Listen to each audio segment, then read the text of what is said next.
Hello, viewers, subscribers, and, well, I don't know what to call them in Cherry Avenue in San Fran. Aliens, maybe. Aliens. And I want to try and keep it clean today. I must have hit a nerve yesterday, did I? YT and Google. Did I hit a nerve with us? Good. Because you're going to get a full force kick in between the legs today. A proper full force kick in the legs. So, the YT Virus 0 and BitChute Paulie 3. Isn't it great to have a lifeboat? Today is the 134th day of the year. Just in case you were thinking, what day is it? And May the 14th is the day of natural charm. And individuals born on May the 14th have a certain flair to recognise current and future opportunities. And very modern and current in terms of concepts. Natives have a sense to tell how things will evolve and how will the world be over between 100 to 200 years from today.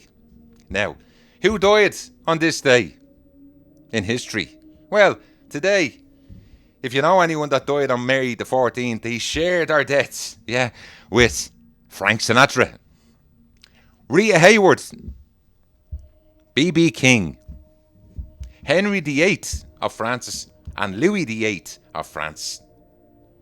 Also in 1610, on May the 14th, Henry VIII was assassinated and Louis VIII took the throne soon after. But you remember reading that anyway in the history books. And we like to do a little bit of history now and again, just to fill in the 15 minutes. Now back to business. XTV News.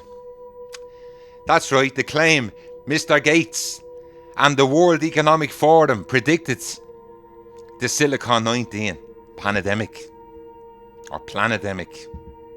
As the Silicon-19 planetemic disrupts the globe, rumours around online about the original of the virus are starting to pop up all over the place. And on March the 16th, a Freedom Faction, which is also somebody that likes to write information that's important, posted an image on Instagram along with the claim that the Silicon-19 was launched a month after billionaire Gates of Hell hosted a high-level planetemic exercise event, which we all know where it was and when it happened. I hope you enjoy virtual TV because I put everything in it today.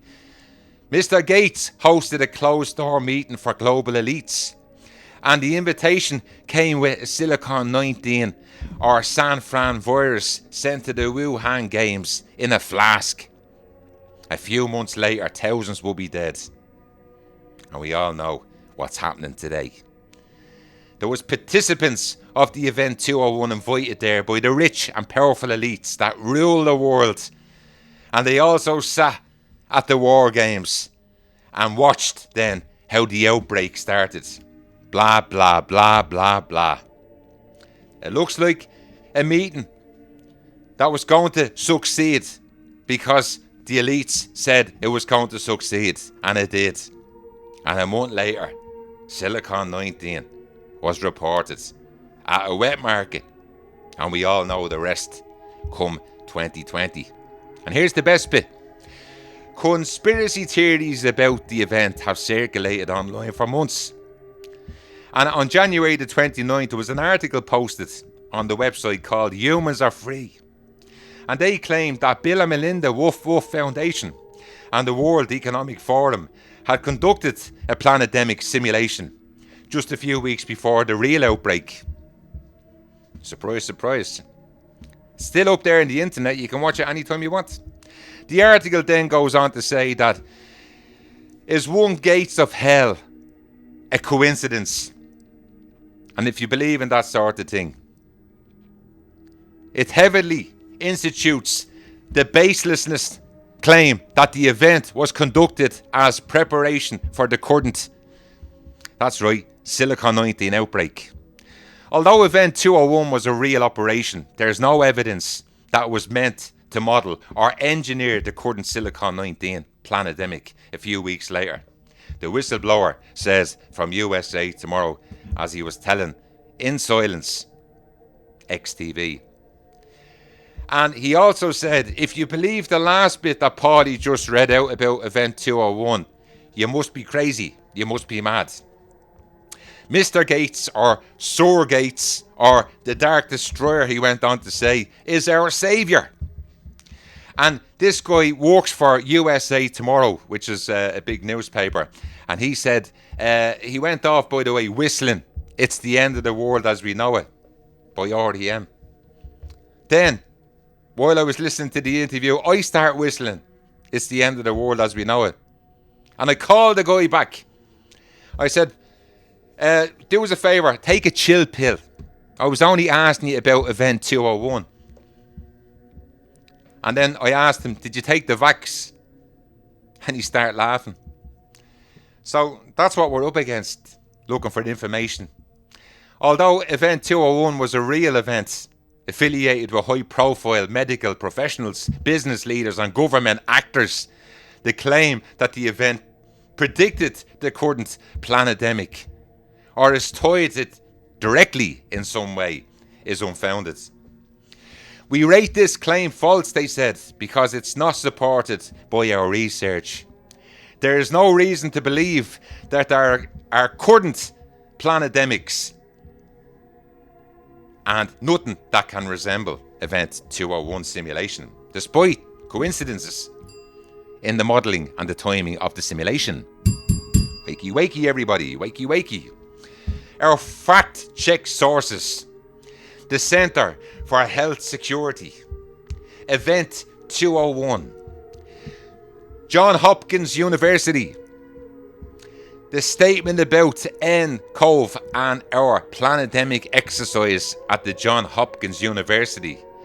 The pandemic simulation exercise spotlights massive preparedness gap at the Johns Hopkins University. And what is Silicon-19?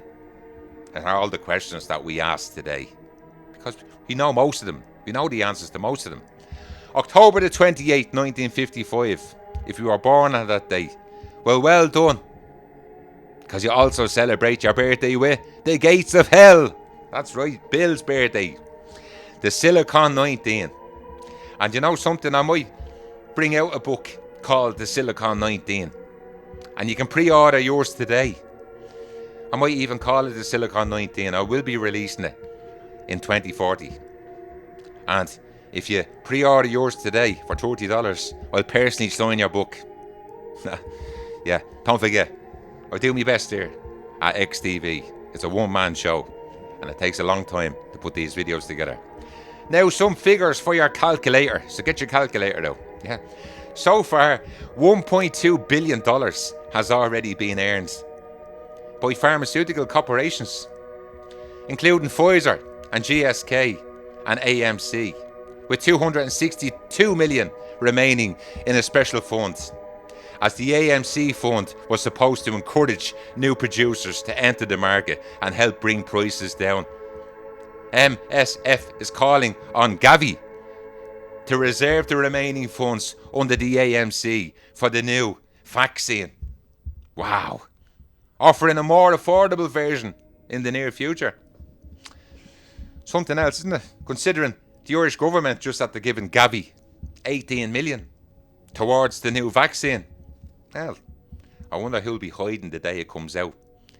They received a lot of money and they want to invest it in vaccines from other suppliers as a way to bring global prices down. What did he actually do with the money? What did he do with it? That's right, they spent it with the big pharmaceutical companies, not the small ones. And these are the same companies that you were meant to be challenging in the first place, Gavi. The big companies were supposed to be paid $9 for every dose of the vaccine provided. And then they receive an extra $21 for every dose from a subsidy fund that was supposed to encourage them to make vaccines cheaper. And you go in and check all this out if you want. Gavi. G-A-V-I. Gavi. Can you get your head around it? In order to make the vaccines cheaper, they got paid 3 times what they had agreed to accept already from those same vaccines. Does that make any sense to you? At all? Anybody watching this video? Does it make sense? Because if it does, you're either much smarter than me, yeah, or you belong in some asylum.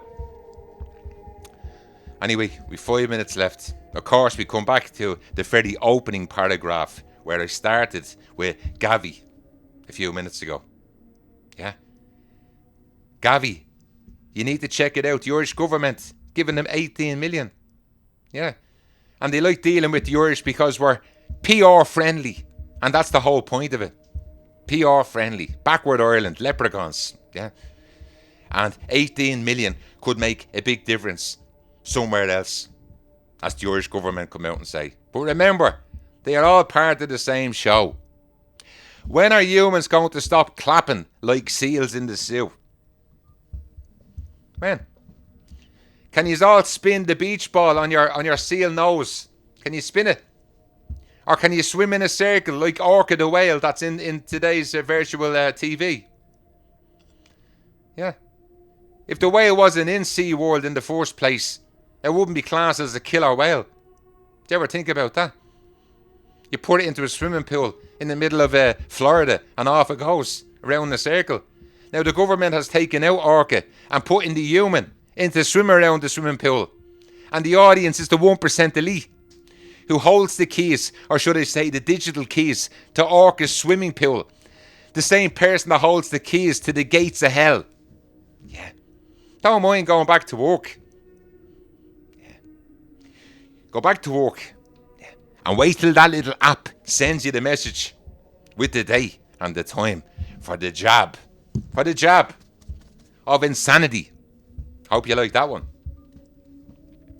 Now, what else have I got for you today on XTV News? Oh, here we go again. The WHO. Back in the news again. Surprise, surprise. They warn the Silicon-19 may never be fully eradicated. It will be with us forever. Yeah. Now, if you're thinking of committing suicide today, drowning, by the way, is Paulie's choice. Is the best way. Or another way is to set up a YouTube channel. Yeah, that's another one. Now, the US Secretary General called for action on mental health to tackle psychological suffering. Yeah, it gets better. England Health Bodies unveils the game changer, the antibody tests, and all the legal action that spread around Silicon as all the emergency powers group together and wonder, will it all be gone before they go on their elite holidays? Now, the UK government pledges £680 million to fight the virus. So that's where they are in America and UK. Firstly, I want to tell everybody that there's an earthquake that has been felt in Australia today. And they're getting worried. They said an earthquake which has been felt widely across parts of South Australia in the biggest area to have occurred in the state in the past 10 years. The professors went on to say an earthquake has struck in South Australia in the mid-north. It was felt far afield as Adelaide, more than 150 kilometres away. The area around Bora is known for its tremors. And Australia always worries about their earthquakes, especially at present, because earthquakes keep on going up on a daily basis. Of course, you already know that. And that earthquake came in at 4.3, along with the other earthquakes that's happened this week in and around Japan. And people felt the shaking in Adelaide, in their offices and their apartment buildings. So, thanks to everybody today for getting in touch. And it's our little 15 minutes. Today we've beautiful summer weather back again. And finally, before I go, I got a quick email from YT that they apologised for being jackasses. And the CEO clown at Google said, we appreciate all the work from XTV Dublin. And we're sorry that you had to move over to another platform. Enjoy it. All the best. See you tomorrow.